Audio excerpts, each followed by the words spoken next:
প্রাতিষ্ঠানিকভাবে আলোচনা না করে আমার মনে হয় আমরা আলোচনাটা একটু স্বাভাবিক এবং সহজভাবে করি, যাতে তারা বুঝতে পারে জি অবশ্যই গণযোগাযোগ কি। জি জি এই যে আমরা টেলিভিশনে সেটে বসে আলোচনা করছি এবং একটি বড় অংশ ছাত্রছাত্রী যারা ঘরে বসে আমাদের অনুষ্ঠান দেখছে বা কুইজ শোতে আজকে যারা পার্টিসিপেট করবে বা করছে, এই প্রক্রিয়াটাকে আমরা গণযোগাযোগ বলতে পারি। আচ্ছা, দ্যাট মিনস যে মাধ্যমের ফলে একটি দেশের বা একটি নির্দিষ্ট ভূখণ্ডের বৃহৎ জনগোষ্ঠীর সাথে, যেটাকে আমরা বলছি ম্যাস পিপল, জনমানুষের সাথে যে আমরা যোগাযোগ করছি, সেই প্রক্রিয়াটাকে আমরা গণযোগাযোগ বলতে পারি।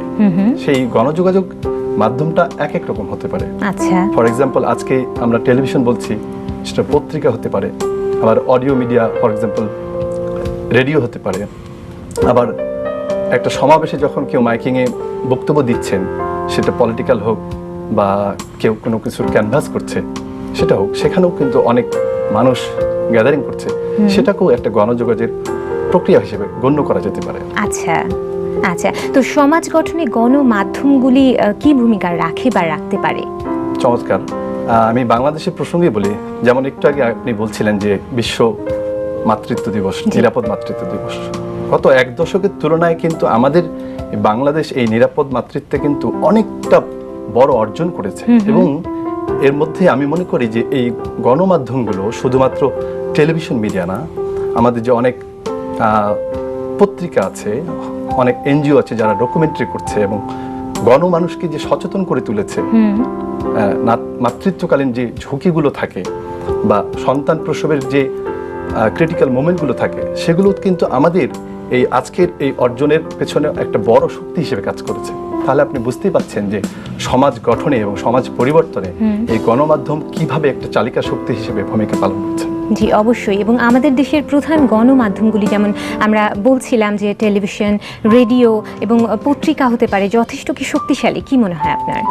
হ্যাঁ, আমি এ বিষয়ে খুবই ইতিবাচক। আমি মনে করি যে বাংলাদেশের গণমাধ্যমগুলো গত এক দশকে বা দেড় দশকে অনেক শক্তিশালী এবং কার্যকরী একটি অবস্থানে পৌঁছেছে। আপনি দেখেন গত 1.5 থেকে 2 দশক আগে বাংলাদেশের যে সামাজিক অবস্থান ছিল, সেগুলো কিন্তু অনেক পরিবর্তন হয়েছে। গণমাধ্যমগুলো কিন্তু শুধুমাত্র রাজনৈতিক ক্ষেত্রেই পরিবর্তন নিয়ে আসেনি, আমাদের সামাজিক জীবনযাপনের পদ্ধতি, জীবনযাপনের আমাদের ধরেন ফ্যাশন, স্টাইল এবং জ্ঞান এবং তথ্য বিনিময়ের যে প্রক্রিয়াটা, সেটা একটা বড় ধরনের একটা পরিবর্তন এসেছে। তাহলে কি আমরা খুব স্বাভাবিকভাবে বুঝতে পারছি যে আমরা গণমাধ্যমের দ্বারা বা এই মাস মিডিয়ার দ্বারা কতটা প্রভাবিত এবং কোন জায়গায় আমরা অবস্থান করছি।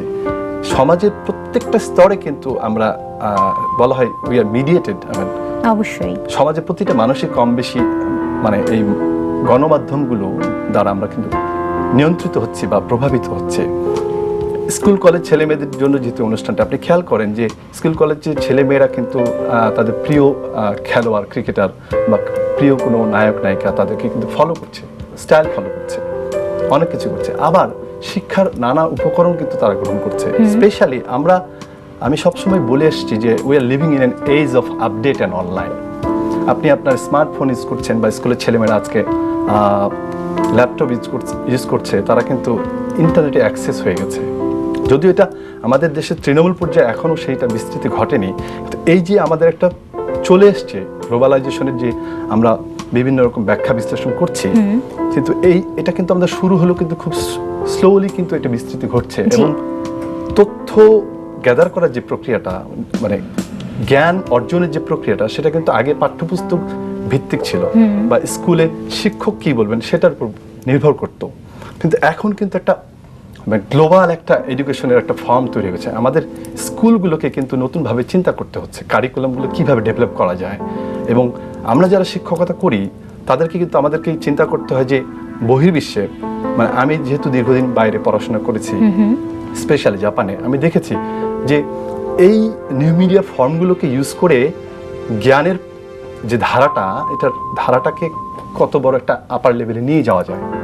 তো আমাদের দেশে আসছে, একটি আমার দুঃখের বিষয় হচ্ছে যে আমাদের দেশে যখনই কোনো নতুন মিডিয়া ইনোভেট করেছে বা যখনই লঞ্চ করেছে, তখন দেখা গেছে যে এই ইয়াং জেনারেশন বা নন প্রোডাক্টিভ কাজে বেশি সময় নষ্ট করে। কিন্তু যদি মিডিয়া লিটারেট সম্পর্কে আমাদের একটু দায়িত্ব থাকতো সেটা পরিবার থেকে যদি নেওয়া হতো কিংবা প্রাতিষ্ঠানিকভাবে যদি এটা দেয়া হতো, তাহলে কিন্তু তারা প্রোডাক্টিভ ওয়েতে বেশি সময়টা স্পেন্ড করতো। দ্যাট মিনস যে আমরা যে সময়টা, টোটাল যে সময়টা আপনি খেয়াল করে দেখবেন, মানে হয়তো মুভি দেখা বা ফেসবুক, আমি বলছি না যে এগুলো দরকার নেই, আছে, কিন্তু জ্ঞানের মানে স্কুলের যে পড়াশোনা, একটা নোটস করা, স্কুলের ছেলেমেয়েদের জন্য স্পেশালি বলছি, নতুন কি কি তথ্য আছে বা বহির্বিশ্বে, আধুনিক বিশ্বে ছেলেমেয়েরা কিভাবে দেখছে, সেগুলোকে কিন্তু ডেভেলপ করার জায়গাটা আমরা কিন্তু সময়টা কম দিই।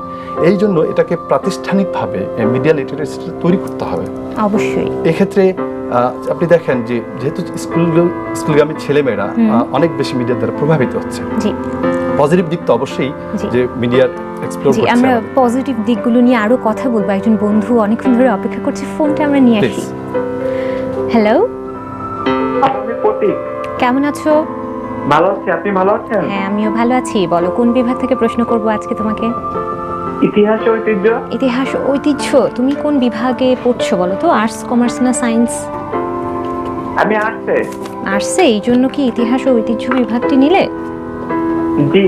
আচ্ছা, যাচ্ছি প্রশ্নে। প্রথম প্রশ্ন, বাংলায় স্বাধীন সুলতানি যুগের অবসান ঘটে কত সালে? ক 1757 সালে, খ 1538 সালে, গ 1338 সালে। আপু, খ 1538 সালে। উত্তর সঠিক।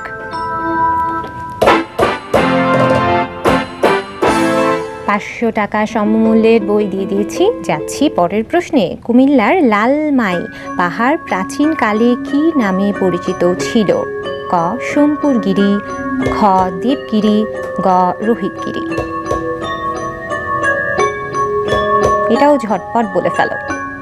রোহিতগিরি। উত্তর সঠিক। 500, 1000 টাকার সমমূল্যের বই দিয়ে দিয়েছি। বলো এবার যাবো তৃতীয় প্রশ্নে। যে পূজান। আচ্ছা, যাচ্ছি। স্বরাজ্য দল কত সালে গঠিত হয়? ক 1920, খ 1922, গ 1924। বলো। আপু, খ 1922। উত্তর সঠিক। 2000 টাকা সমমূল্যের বইয়ের জন্য অনেক অভিনন্দন তোমাকে। স্যার, আমরা আরো কথা বলবো, একটা বিরতির সময় হয়ে গেছে আমাদের এখন। বন্ধুরা, এই মুহূর্তে ছোট্ট একটা বিরতিতে যাচ্ছি। আশা করছি বিরতির পর সবাইকে সঙ্গে পাবো।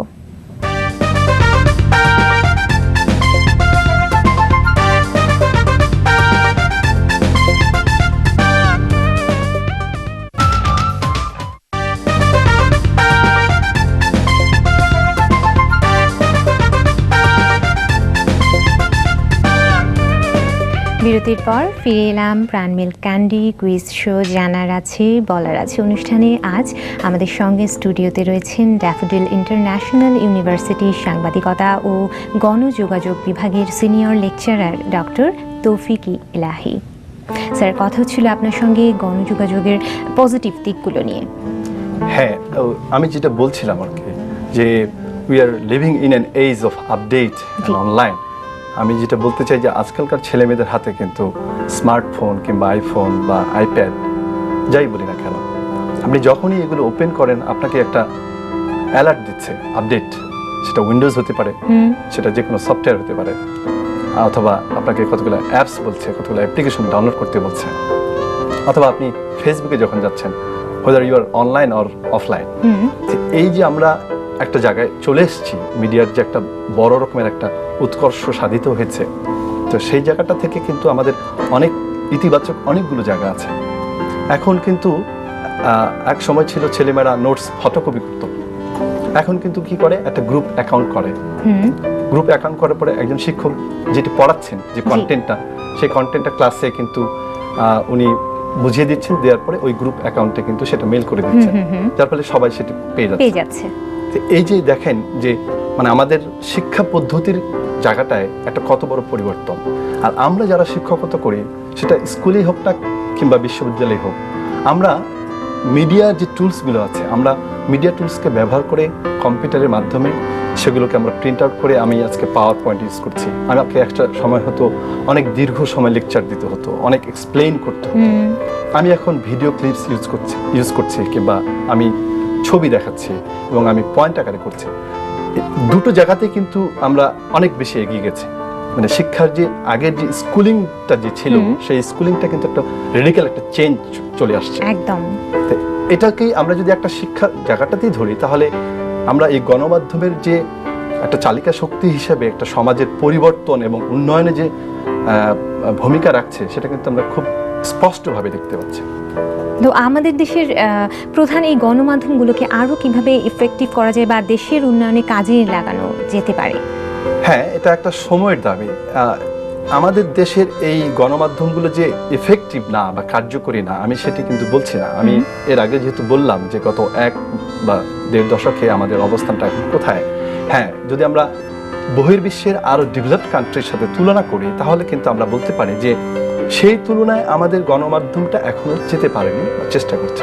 এটা একটা অন্যতম জায়গা হচ্ছে যে বহির্বিশ্বে যেখানে টেকনোলজিক্যাল জায়গাটায় অনেক বেশি চলে গেছে, অনেক অ্যাডভান্সড টেকনোলজি ব্যবহার করছে, ইভেন টেলিভিশনের কথাই বলি, অনেক ভার্চুয়াল স্টুডিও যে ব্যবহার হচ্ছে, আমাদের বাংলাদেশে এখনো সেই প্রযুক্তি জায়গাটায় এখনো হয়তো যেতে পারেনি, বা কিছু কিছু কেবলমাত্র শুরু করছে বা শুরু করার চিন্তা ভাবনা করছে। তো এই প্রযুক্তি যে জায়গাটা, মানে বিশ্বের সাথে, বিশ্বায়নের সাথে যে তাল মেলানোর জায়গাটা, সেটা একটা বিষয়।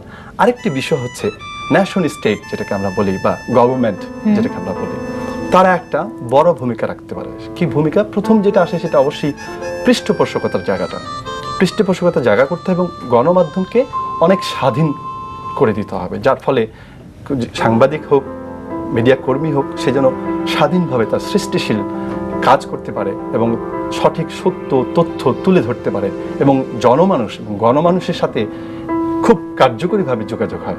তাহলে আমাদের এই অবস্থানটা আরো অনেক ভালো জায়গায় যাবে। এবং যেভাবে শিক্ষার যে কথা বললাম, শিক্ষা একটি সেক্টর যেভাবে উন্নয়ন করেছে, কিংবা নিরাপদ মাতৃত্ব যে জায়গাটা যেটা উন্নয়ন করেছে, আমাদের এন্টায়ার যে সেক্টরগুলো আছে সবগুলোই কিন্তু ধীরে ধীরে একটা বৃহৎ একটা উন্নতির দিকে চলে যাবে। এটা একটা বড় ভূমিকা রাখতে পারে, আমরা যদি সাদামাটা ভাষা বলি। আমরা আরো কথা বলবো স্যার, একজন বন্ধু অপেক্ষা করছে, ফোনটা নিয়ে আসি। হ্যালো হ্যালো আপু, আমি তারান্না। কেমন আছো? আপু ভালো আছি, তুমি ভালো আচ্ছা, আছো? হ্যাঁ আমিও ভালো আছি তোমার মতন। বলো, আজ কোন বিভাগ থেকে প্রশ্ন করব? For English for today. English for today. ইংরেজিতে কি সবসময় ভালো মার্কস পাও? জি আপু। আচ্ছা, তোর ইংরেজি শিক্ষকের নাম বলো। আপু ফয়জুন্নেসা আপা। আচ্ছা, যাচ্ছি প্রশ্নে। প্রথম প্রশ্ন, choose the correct spelling. A hallucination, B hallucination, C hallucination. বলে ফেলো।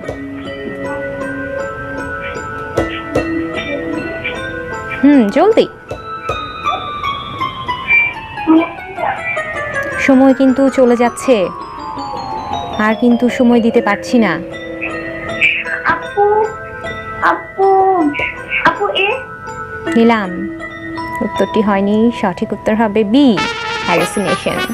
ঠিক আছে, জানা হলো। আরো একজন বন্ধু রয়েছে সঙ্গে। হ্যালো আপু, আমি ফয়সাল। কেমন আছো?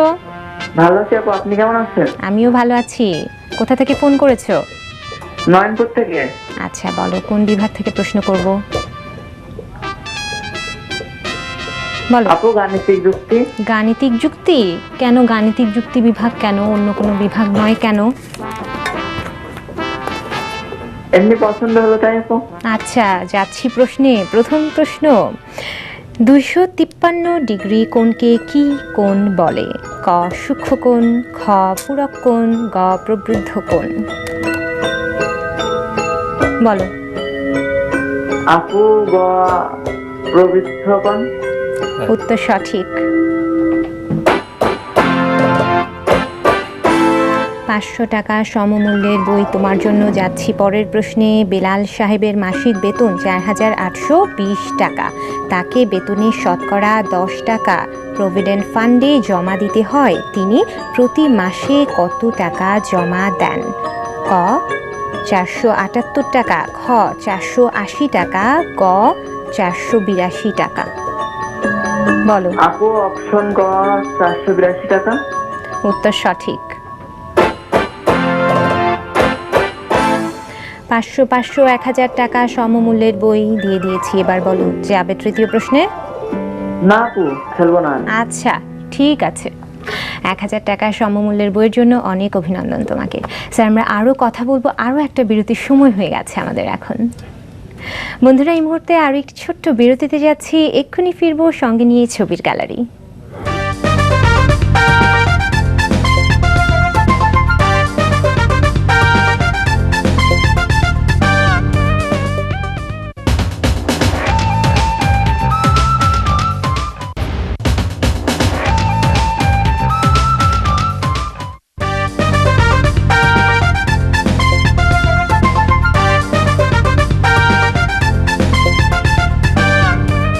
বিরতির পর ফিরে এলাম প্রাণ মিল্ক ক্যান্ডি কুইজ শো জানার আছে বলার আছে অনুষ্ঠানে। এবারে আমরা খেলবো ছবির গ্যালারি। দেখছি ফোন লাইনে কোন বন্ধু রয়েছে আজ। হ্যালো হ্যালো হ্যালো,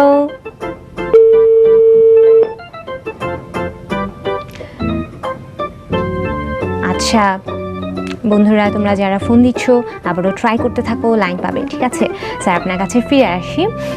তো শিশু কিশোরদের মানসিক ও সাংস্কৃতিক বিকাশে আমাদের গণমাধ্যমগুলো কিভাবে সাহায্য করছে? আমি একটু পিছনে ফিরে যাই। 90-এর দশকের প্রথম দিকে বাংলাদেশের একমাত্র বাংলাদেশ টেলিভিশনে ছিল জাতীয় সম্প্রচার কেন্দ্র। তখনও সেভাবে আমাদের স্যাটেলাইট যে চ্যানেলগুলো আমরা এখন দেখছি, এনটিভি চ্যানেল এবং অন্যান্য যে চ্যানেলগুলো এখনো আছে, আরও যেগুলো নতুন আসবে, এই বিস্তৃতির আগ পর্যন্ত বাংলাদেশ টেলিভিশনে আমার ধারণা 90-এর দশকে একটি অনুষ্ঠান হতো শিশু কিশোরদের জন্য। সম্ভবত নাম ছিল নতুন কুড়ি। জি। এই নতুন কুড়ি একটি বড় রকমের অবদান রেখেছে। মানে নাচ, গান, আবৃত্তি, তেলাওয়াত, ইভেন গল্প বলা এবং ছড়া, একক অভিনয়।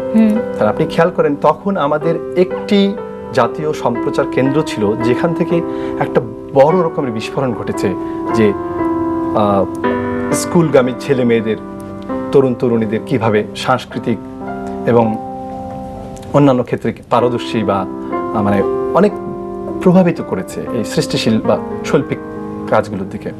পর আমাদের বিংশ শতাব্দীর এই মিলেনিয়ামে আমরা দেখতে পাচ্ছি যে অনেক টেলিভিশন চ্যানেল হয়ে গেছে। এবং আপনি দেখেন, আপনাদের এনটিভির একটি খুব নামকরা অনুষ্ঠান ক্লোজ আপ ওয়ান, জি, অনেক প্রতিভা যেগুলো মানুষ জানতো না, এই গণমাধ্যমের অলরাউন্ডার, রাইট, এই গণমাধ্যমের বদলতেই কিন্তু তাদেরকে আমরা জানলাম। অনেকগুলো হলো, আবার অনেকগুলো নাচিয়ে বের হলো, মানে যারা নাচে খুব পারদর্শী, আবার অনেক ডিবেট অনুষ্ঠান হচ্ছে।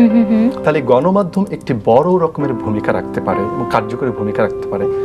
একটি হচ্ছে যে মানে ব্যক্তিগতভাবে ছেলে মেয়েদেরকে সৃষ্টিশীল এবং শিক্ষানবিশ আরো বেশি মনোযোগী করে তুলতে পারে, এবং যে আমাদের সাংস্কৃতিক যে প্যারাডাইমগুলো আছে, মানে আমাদের যে সাংস্কৃতিক যে কর্মকাণ্ডগুলো আছে, আমাদের দেশজ যে কালচারাল যে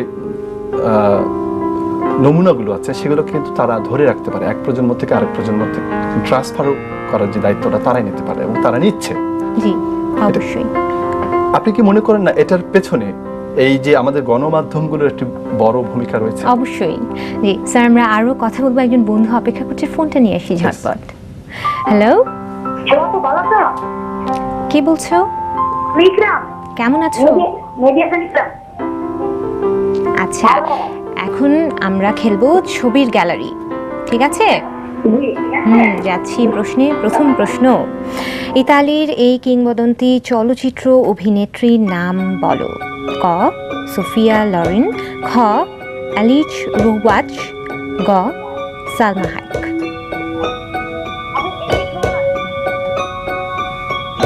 কি বলেছ? আচ্ছা, তুমি বলেছ খ। নিলাম, উত্তরটি হয়নি, সঠিক উত্তর হবে ক সোফিয়া লরেন। ঠিক আছে। আচ্ছা, আরো একজন বন্ধু রয়েছে সঙ্গে। হ্যালো কে বলছো? কেমন আছো? বলো কোন বিভাগ থেকে প্রশ্ন করব? বলো। খেলার মাঠ। আচ্ছা, আইপিএল দেখছো? যাচ্ছি প্রশ্নে।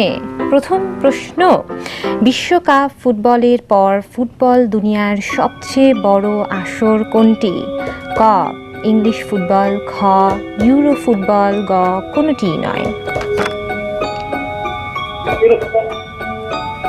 কি বলেছ? Euro football. বলেছ খ ইউরো ফুটবল, উত্তর সঠিক।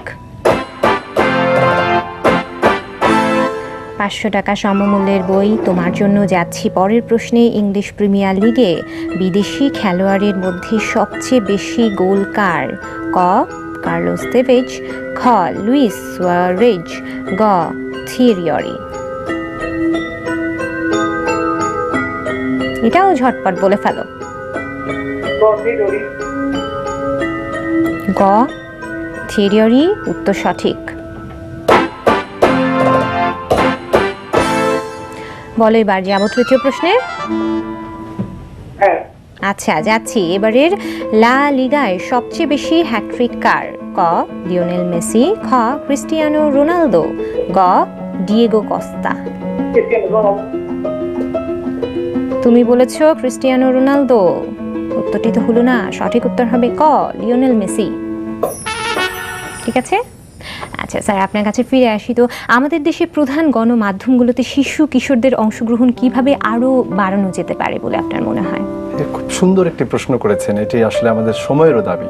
মিডিয়ার যে এত ইতিবাচক কথাগুলো বললাম, এই ইতিবাচকগুলোর পাশাপাশি কিন্তু আমাদের কিছু নেতিবাচক আছে, এবং অবশ্যই এই ওই নেতিবাচক প্রভাবগুলো কাটানোর জন্য আমাদের গণমাধ্যমগুলোকেই সামাজিক কিছু দায়িত্ব নিতে হবে। ইতিমধ্যে সম্ভবত বাংলাদেশ সরকার শিশুতোষ চলচ্চিত্রের জন্য অনেক অনুদান দিচ্ছেন, অনেক শিশুতোষ চলচ্চিত্র হচ্ছে। কিন্তু আমি যেটি দেখলাম যে বাংলাদেশের গণমাধ্যমগুলোতে, স্পেশালি টেলিভিশন চ্যানেলগুলোতে শিশু কিশোরদের জন্য খুব তেমন কোনো অনুষ্ঠান নেই। যে অনুষ্ঠানগুলো হচ্ছে আমরা যে বললাম রিয়েলিটি শো টাইপের প্রোগ্রামগুলো, এগুলো এক ধরনের সাংস্কৃতিক কম্পিটিশনের যে প্রোগ্রামগুলো, সেটা ঠিক আছে। কিন্তু স্কুলগামী ছেলে মেয়েদের বা কলেজগামী ছেলে মেয়েদের জন্য আমাদের শিক্ষা ভিত্তিক অনুষ্ঠানগুলো খুব বেশি জরুরি। কনস্ট্রাকটিভ ওয়েতে এই অনুষ্ঠানগুলো তৈরি করা উচিত। বিনোদনের পাশাপাশি এই অনুষ্ঠানগুলো খুবই সময়ের দাবি। না হলে ছেলেমেয়েরা তাদের পড়াশোনা বাদ দিয়ে সেই বিনোদনের প্রতি বেশি অনুরক্ত হয়ে যাবে। কিন্তু আমরা বলছি যে এটা মূল শিক্ষার পাশাপাশি, মানে জ্ঞানার্জনের পাশাপাশি এটা করা প্রয়োজন। তো আমি মনে করি যে চ্যানেলগুলোতে আরও কনস্ট্রাকটিভ প্রোগ্রাম প্ল্যান করা উচিত, এবং সেগুলোতে আরও পার্টিসিপেটিভ ওয়েতে এগুলো করা যেতে পারে। সেটা এখন কিছু মনে হয় হচ্ছে বিতর্ক প্রতিযোগিতা, এটা একটা ফর্ম, বা এই যে একটা কুইজের অনুষ্ঠান, এটাও একটা এডুকেটিভ প্রোগ্রাম। আরও চ্যানেলগুলোতে যদি শিশু কিশোরদেরকে আরও ইন্টারেক্টিভ করে, আরও পার্টিসিপেটিভ ওয়েতে যদি আরও ভালো অনুষ্ঠান করা যায়, বেশি বেশি করে, তাহলে ছেলেমেয়েরা কিন্তু ইতিবাচকের দিকে বেশি যাবে। আমাদের পত্র পত্রিকাগুলো, মানে প্রিন্ট মিডিয়া কিন্তু একটি ভালো ভূমিকা পালন করছে। অনেক আজকাল পত্রিকায় কিন্তু সাবজেক্ট অনুযায়ী অনেক ইংলিশের কিংবা গণিতের অনেক কিন্তু সমাধান দিচ্ছেন, ব্যাখ্যা দিচ্ছেন। এটা কিন্তু একটা বিষয়। কিন্তু যদি আপনার ভিজুয়াল মিডিয়ায় এটা বেশি করে করা যায়, তাহলে কিন্তু এটা বেশি ইফেক্টিভ হবে। যে কারণে আমি বলছি যে নতুন করে চিন্তা করতে হবে যে আমাদের, আমি বলছি যে শিক্ষার যে স্কুলিংয়ের যে ফর্মটা, সেটা কিন্তু আর আগের মতো নেই, ট্র্যাডিশনাল ওয়েতে নেই। যেহেতু আমি বলছি যে নিউ মিডিয়া একটা ফর্ম হয়ে গেছে, তাহলে এই শিক্ষাটাকে এই টেকনোলজির সাথে আমাদের একটা ইন্টারাকশন ঘটাতে হবে, এবং সেই সুবিধাটা নিয়েই আমাদের শিক্ষার বা জ্ঞান অর্জনের প্রক্রিয়াটা কিন্তু আরো অনেক বেশি উন্নয়ন করা সম্ভব, আরো অনেক বেশি অর্জন করা সম্ভব আমাদের। এটা আমাদের জি। এবং আরো একটা ব্যাপার কিন্তু তাহলে চলে আসে যে আজ থেকে 50 বছর পরের গণমাধ্যমগুলি কেমন হবে বলে আপনার মনে হয়? এটা তো আসলে কি আনপ্রেডিক্টেবল।